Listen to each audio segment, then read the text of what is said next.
Verse 68, the famous verse 68. And the Lord shall bring thee into Egypt again with ships, by the way whereof I spake unto thee, thou shalt see it no more again. And there ye shall be sold unto your enemies for bondmen and bondwomen, and no man shall buy you. Pause. Now, please note that we have shown that every other instance in this chapter where the word Egypt appears, it's literally referring to Egypt, the geographical place of Egypt that the Israelites departed from. And the black Hebrews will even lie and tell you that the word Egypt means bondage. In Hebrew, it doesn't mean bondage. I don't know what language are they talking about. And black Hebrew Israelites will also tell you, why would they have to go to Egypt on ships when they could just walk there? Well, for some reason, I don't think these black Hebrews ever bothered to look at a map. Friends, what is the quickest way to make it from Egypt to Israel? Obviously through the Mediterranean, which especially at the time could only really be reached with over 100,000 slaves securely by ship through the Nile that cuts through Egypt. As a matter of fact, historians teach us that the main reason that Rome had such a huge navy was to transport slaves. Actually, they also teach that 25% of the whole Roman Empire were actually slaves, and not specifically black ones, because for some reason these black Hebrew Israelites think that every slave that ever existed in human history was black. And also at the time of the Roman Empire, the Egyptian slave markets were in Alexandria, near the Mediterranean. But, you know, friends, you don't have to take my word for it. Munter, the famous Roman historian, writes, now that Beitar had been captured, everything came under human control, while Palestinian Judah was reduced to a desolate mound. Captives were sold into slavery in numbers too great to count, for they were brought to the grand annual market at the terebinth Elo tree in Hebron, or in other words, Hieronymus, to the tent Ohel of Abraham near Hebron. Each slave sold for the price of a horse.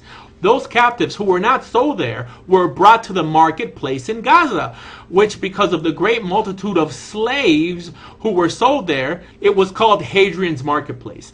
And those who were still not sold there were herded into ships and were taken to Egypt. Many died in transit, whether by starvation or by shipwreck, while many also were killed by cruel masters. This is a Roman historian, my friends. I'm not making this up. But regardless, we have more.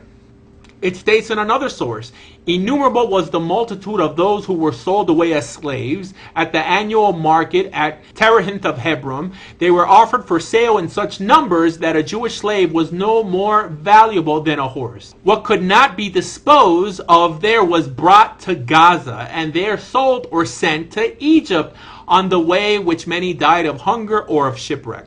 Clear enough, my friends?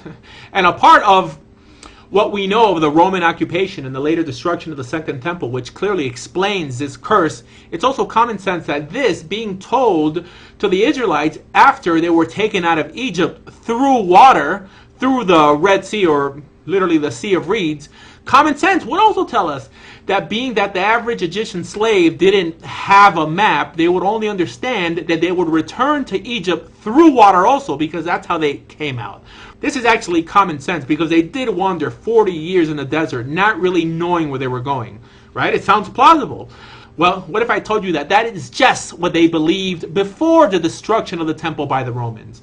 In the Aramaic translation of the Torah, known as the Targum Yonasan ben Uziel, now, this was written at the time of Jesus, and it paraphrases the above verse as saying, and Hashem will exile you back to Egypt in ships by the way of the Reed Sea that you once crossed, and concerning which I said, you shall not see it again, and there you will be sold into servitude to your enemies for large sums of money as craftsmen, and afterwards you will be sold cheaply as slaves and maidservants until you will be cheapened and try to sell yourselves for nothing, and no one will take you in. Deuteronomy 28:68. Interesting, huh? And according to black Hebrew Israelite theology, this translation was made by a black Hebrew. And another source teaches that after the fall of the Second Temple, Josephus writes, because the soldiers were now growing weary of bloodshed and survivors appeared constantly, Caesar orders to kill only those who offered armed resistance and to take alive all the rest. The troops, in addition to those covered by their orders, slaughtered the aged and infirmed. people to their pride who might be useful. They herded them into the temple area and shut them in the court of the women. Caesar appointed one of his freedmen as their guard, his friend Fronto, to decide the fate appropriate for each. All those who had taken part in sedition and brigandage they formed against each other he executed. He picked out the tallest and handsomest of the lot and reserved them for the triumph. Of the rest, those who were over 17, he put in chains and sent to hard labor in Egypt, while great numbers were presented by Titus to the provinces to perish in the theaters by sword or wild beasts. Those under 17 were sold. Now this was written by Josephus, who they also claim was a black Hebrew. And to finish with this verse, it states, "By the way whereof I spake unto thee, thou shalt see it no more again." Now friends, what does this mean?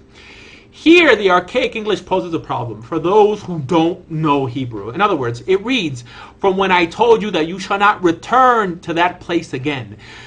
Where do we have a commandment, my friends, that the Almighty told us that we should not return to Egypt again? Deuteronomy 17:16. "For the Lord has told you, you are not to go back that way again." Obviously talking about the geographical Egypt and not America. Case closed.